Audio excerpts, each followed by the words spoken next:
Hello, and welcome to another edition of In Bed with Christian Hegedus.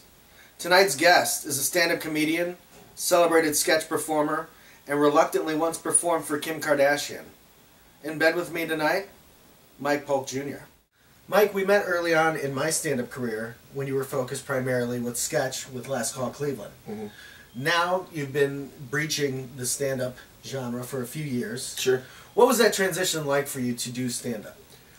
First of all, I do want to say thank you for having me again, and I still don't totally understand what's going on here, but I'm on board. I want you to know that, and I love this massive cat of yours. Gustav loves you. Well, anyways, yeah, I started doing sketch with a bunch of fellas, and then those guys got married and had babies, and I still wanted to perform, but I couldn't get them out anymore. I couldn't get them out anymore, so I had to go do stand-up, and that's why I do it. I'm really bad at being interviewed for things, just so you know. You'll learn. I hate talking about stuff, mostly I hate talking about me stuff, and I hate talking about the art of comedy, so this is going to be terrible for you.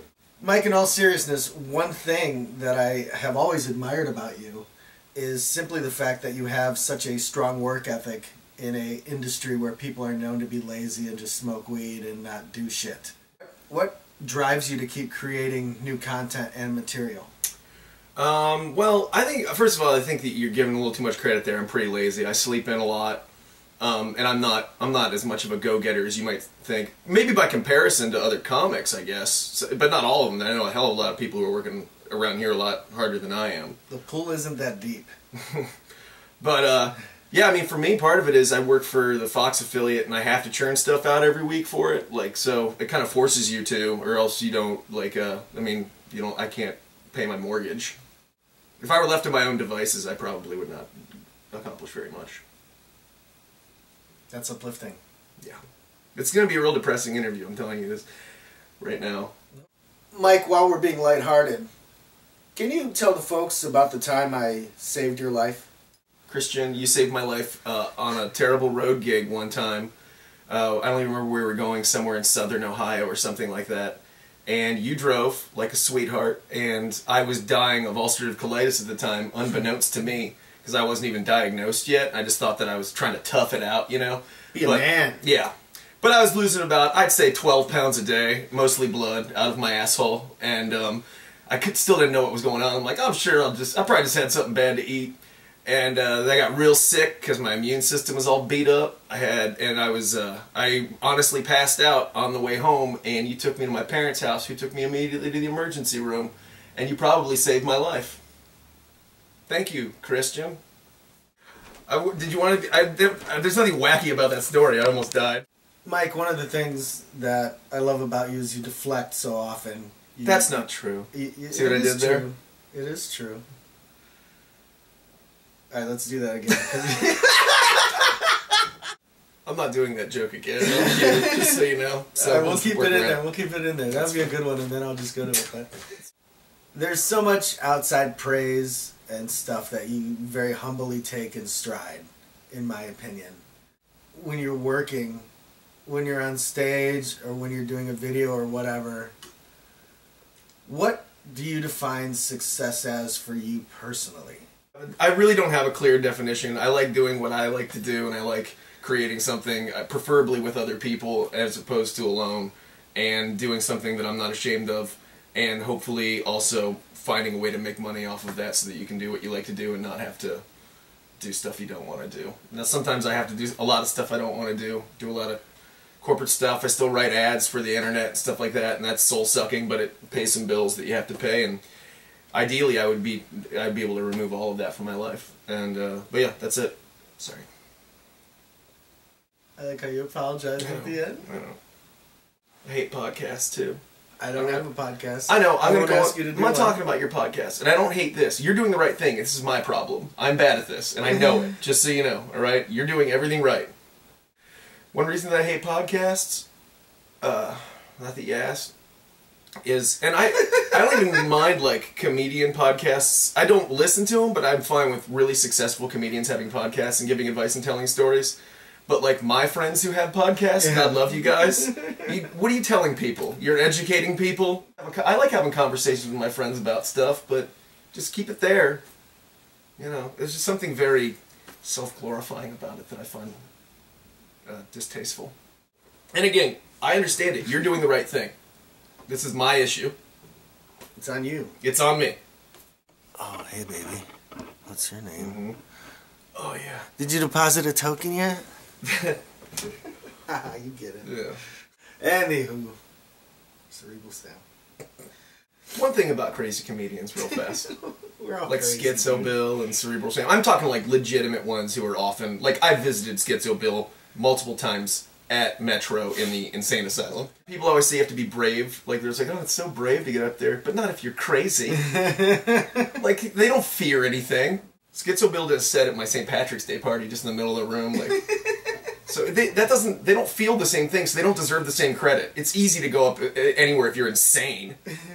That's all. Okay. Mike, I know from attending your shows and your St. Patrick's Day party and events that family is very important to you. I know that your dad is a huge fan. Yeah. Being in the life of a stand-up comic where every Thanksgiving and every Christmas everyone still asks you, are you still doing that comedy thing? How's that going? Is there a weight on you, or do you carry any kind of burden because you're carrying that family name? You're this public figure representing the family? Not too much. Really. Mostly because, you know, it's not like my family had this pristine reputation to begin with, so there's really not... The worst, there's really not too much further down to go. We're not terrible people or anything like that, but it's not like anybody... I'm not ruining anything for like the Hilton family, like Paris Hilton is or anything like that. They're happy for me, and I think they used to be a lot more embarrassed of the stuff that I did when I was doing arena stuff for the Cavs game, trying to get people hyped up about DiGiorno pizza and stuff like that. My Uncle Dan sent me a text just telling me how embarrassed he was of me and how he didn't know that I was a cheerleader, which is not what you want to be called by your uncle, you know. Do you remember when Hot Carl was on the dance team of fat dudes? They were called Beefcakes on the Lake, and of course I do. Hot Carl! Mm-hmm. A lot of people praise you for staying here. You know, that's very against the grain. And I know from you personally that, you know, you bleed Cleveland like I do. You really do love this town and fight for this town. You take your stabs at her, but it's playful. Sure. And if you're from here, you're allowed to make fun of her. Agreed. Do you think that came with a cost at all? Is there a part of you that thinks if you went to New York or LA, things could have gone this way or that way? Or are you happy with where you are in your path that you stayed here? I don't know what would have happened, and I'll think about it every once in a while. But you know, you can't get hung up on that. You gotta keep trying to plow ahead from where you're at. And I like it here, and always have. It's always been very good to me. I've never starved. You know, why would you go out there? Like, why would you move out there? You want to be famous? You want to be rich or something like that? Is that really about it? I mean, that's why people move, and I really don't care about either of those things very much. You know. And that's not false. That's legit. I mean, I like being comfortable and stuff, but I don't give a shit about that. And it always blows my mind that, you know, you've, you know, like it or not admitting it, you've been successful in a lot of different areas. There's 20, 30 people I can name, probably including myself, that if we had your level of attention to that aspect, we'd blow it and be real dicks. And you've managed to stay even keeled. I'm a dick sometimes, believe me. Ask someone. There's some people who disagree with that, but yeah, I mean, try to. Try not to piss too many people off. It's not like I've experienced some level of success or something where I have had the right to be a dick to anybody. What am I going to brag about? Like, really, like, yeah, damn right. 10,000 views on that video. What's up, motherfuckers? That's not dollars. It's cool when people like your stuff, but, yeah, I don't have any right to be a dick, by any means. Is that what you wanted? Yeah. Okay. Is that what you wanted? Yeah. Seriously, can you just take a moment and talk about a good backlash or good hate mail story? Like, my favorite one was when Last Call performed when Opie and Anthony were traveling around. Oh, God. And they did, like, their internet or whatever, their show from here. And I don't even listen to Opie and Anthony or, like, you know, but I know a lot of people who are really into that stuff. I would have handled this totally differently now because I would have done some research and found out what the show was about and everything. Well, we went and sang a couple of our queer little songs. and they were not fans. Like, it's like 11 a.m. or something, and there's a million people just listening to them broadcast downstairs. They're not even in the room with us, but it's all these black-shirted radio listeners, and they were booing, chanting "Get AIDS, get AIDS," which was tasteful. And I'm kind of used to that, you know. Like I think that like working at the Improv really helped a lot because, you know, I was booed so many times by so many different varieties of people that you kind of build a shell. But the other guys in this group who are used to being around a very supportive improv community were just like, what's going on? Why isn't everyone nice to us? And I just went down into the crowd amongst them. These are the people, the rioters, who were chanting and stuff like that and wanting me dead. And if I'd go up individually to them with a microphone, and all of a sudden they'd look at the ground and cower away. Because there's strength in a mob, and it's also easy to be a dick to somebody if you don't have to look them in the eye. That was my favorite moment, was like actually going down and saying, like, specifically, what's your problem with our performance? Like, shut up, Vic, and then just like go backwards, sad. And I think that's true with almost everybody. Internet bullies, anybody who's got an opinion on a message board, anything. If you can actually talk to them, they don't. First of all, they don't really hate you that much. They just want attention, and they want to be a part of something. And if that something is hate, then they're still a part of a club. But they just felt like they were part of a community, and that day their community goal was to yell at a local sketch group to get AIDS. Now, Mike, like it or not, you have attained a level of local celebrity status. Any tips for people that want to approach you? Come on up, man. You know, it's nice. It's very nice if people want to. But I also like when people... Here's my favorite. Hey, dude, I've seen you on TV, the WUAB. I'm like, yeah. And they're like, huh. And then they walk away. I'm like, was that good for you? I don't even know. Drunk dudes suck sometimes, and they're screaming and stuff, but yeah. I bartended for so long that I'm used to that too. Like, so you can usually handle them and diffuse them. And there's usually a handler friend with them who's just like, all right, Steve, I think that's good. I think that's good.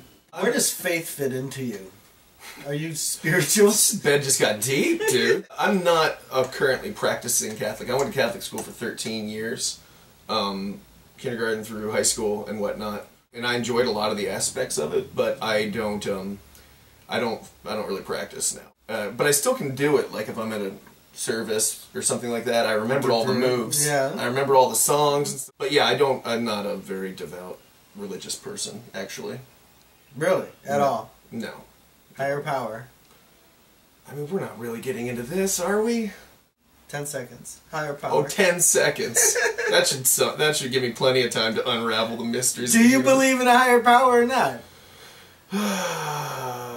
No. No? Not at all? No, I don't believe in a higher power. Cats are offended. That's settled. Mike, I appreciate you taking some time and getting into bed with me. It's been great. I'll leave you with this. What's in the near future for you? I know you're still involved with Last Call Cleveland, have some stand-up stuff. What's going on? Where can people see you? The next thing that I would recommend anybody come to is at the end of May, I believe the 30th, I'm going to be recording some stuff at May Halls in Lakewood, a bowling alley. So you should come to that. Go to MikePolkJr.com and find out all about it. If that website's still up, and I remember to pay GoDaddy. Your website really sucks. It's real bad. You said that you wanted to end things by singing both parts to that one Evanescence song, didn't you? That break made up inside. You be the girl who's like trying too hard, and I'll be the white trash boyfriend who's always up there singing, who's like, I don't normally do this fag karaoke shit, but you know, she wanted some help and I like that song, so go ahead. Wake me up! Wake me up inside! Save me!